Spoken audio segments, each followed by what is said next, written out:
दिनैनि बे पथार दिबस बे फिल्ड डे प्रग्रामखौ जोङो खुंनायनि मेन गाहाय खारनानो जाहैबाय जे जोङो थांनाय 2021-22 सनावहाय जोङो जुखाम आबादारिफोरखौ उत्साह बिसोरखौ थुलुंगाखांहोनो थाखाय मोनसे डेमनस्ट्रेशन प्रग्राम लानाय जादोंमोन। फ्रन्टलाइन डेमनस्ट्रेशन होनना बुङो आरो बियो अल इन्डिया कअर्डिनेटेड रिसार्च प्रजेक्ट बेयो आईसीआरनि आन्दारावहाय आईसीआरनि अनसुंथाइजों बे हाबाफारिखौ जोङो लानाय जादों। गाहायै जोङो मोनदाइन गामि लाफानानै फाख्रिगुरि, सुरेन्द्रपुर, मजाति आरो अन्यान्य गामि लाफानानै गासै 75 बिगा हायाव आरो 35सो 35 जन बेनिफिशियारि फार्मार्सफोरनो जोङो फ्रि अफ कस्ट जोलै सिपि जोलैखौ होनानै जोङो बिथांमोनखौ आबाद मावहोनाय जादोंमोन आरो जिखिनि देहा परामर्श ट्रेनिं आदि जों बेफोरखौ होनानै बिथांमोनखौ नलेज सोनानै होनाय जादों आरो बेनि मोनसे हाबाफारि हिसाबै बे आबादा माबोरैहाय जाखो, बे आबादखौ मावनानै जोंनि आबादारिफोरा माबायदि मोनखो, बेसेबां मुलाम्फा जागोन बा बे आबादखौ मावनायाव माबाफोर उसुबिदा मोनदों नामा, बे धरननि समस्या बाफोरखौ सावरायनो थाखाय आरो अभाब अभियोग बा गावबागाव एक्सपिरियेन्सखौ शेयार खालामनो थाखाय दिनै जोङो बे फिल्ड डे पथार दिबस हाबाफारिखौ जोङो दिनै बे फाख्रिगुरि गामिनि फोथाराव, फाख्रिगुरि आरो सुरेन्द्रपुर गामिनि फोथाराव बे हाबाफारिखौ खुंनाय जादों। उद्देश्यआ जाहैबाय जोंनि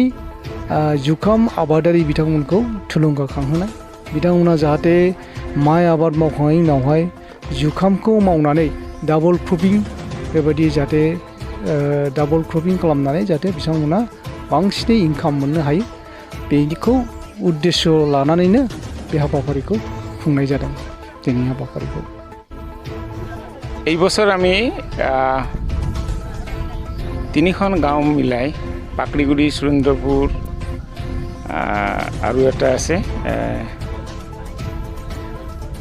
বজগাঁও, এই 3খন গাঁৱৰ ভিতৰত আমি মাকৈৰ 10 হেক্টৰ মাকৈৰ আমি খেতি কৰিছোঁ ফ্ৰণ্টলাইন ডেমনষ্ট্ৰেশ্যন। তো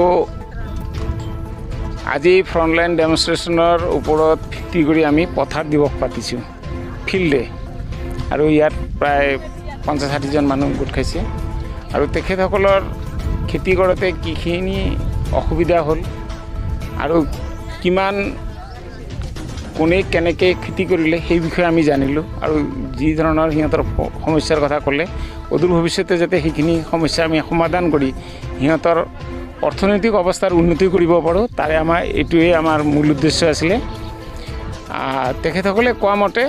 যে এইটো যিটো আমি জাত দিছোঁ CP808, ইয়াৰ উৎপাদন 20 মনতকৈ বেছি পাব বুলি কৈছে। তো আমি আশা ৰাখিছোঁ যে এনেকুৱা ধৰণে যদি তেখেতসকলে যিখিনি মাটি ইয়াত পৰি আছে সেইখিনি মাটিতো যদি চবে এই মাকৈৰ খেতি কৰে, মই তেখেতসকলৰ ভাষণত মই কৈছোঁ যে আৰু বেলেগ বেলেগ ধৰণৰ উন্নত জাত আছে,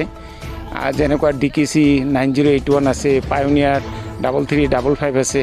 সেইবোৰৰ যদি খেতি কৰে আৰু বেছি উৎপাদন পাব আৰু তেখেতসকলে যথেষ্ট লাভৱান হ'ব পাৰিব। আৰু গভৰ্ণমেণ্টৰ যিটো পলিচি আছে যে 200% ক্ৰপিং ইণ্টেনচিটি আনিব লাগে, ৰাবি বতৰত কোনো পথাৰ খালী থাকিব নালাগে, সেই উদ্দেশ্য আমি সফল হ'ম বুলি মোৰ দৃঢ় বিশ্বাস। মই এটা বস্তুৱে মেছেজ দিব খুজিছোঁ যে এইখিনি অঞ্চলত মাকৈ খেতিৰ কাৰণে বিশেষ উপযোগী, গতিকে তেখেতসকলে শীতকালি মাটিটো পেলাই থৈ দিব নালাগে আৰু আমি যিখিনি টেকন'লজি দিছোঁ সেই টেকন'লজি লৈ পেলাই তেখেতসকলে মাকৈৰ খেতি কৰিলে তেখেতসকল লাভৱান হ'ব পাৰিব বুলি মোৰ দৃঢ় বিশ্বাস।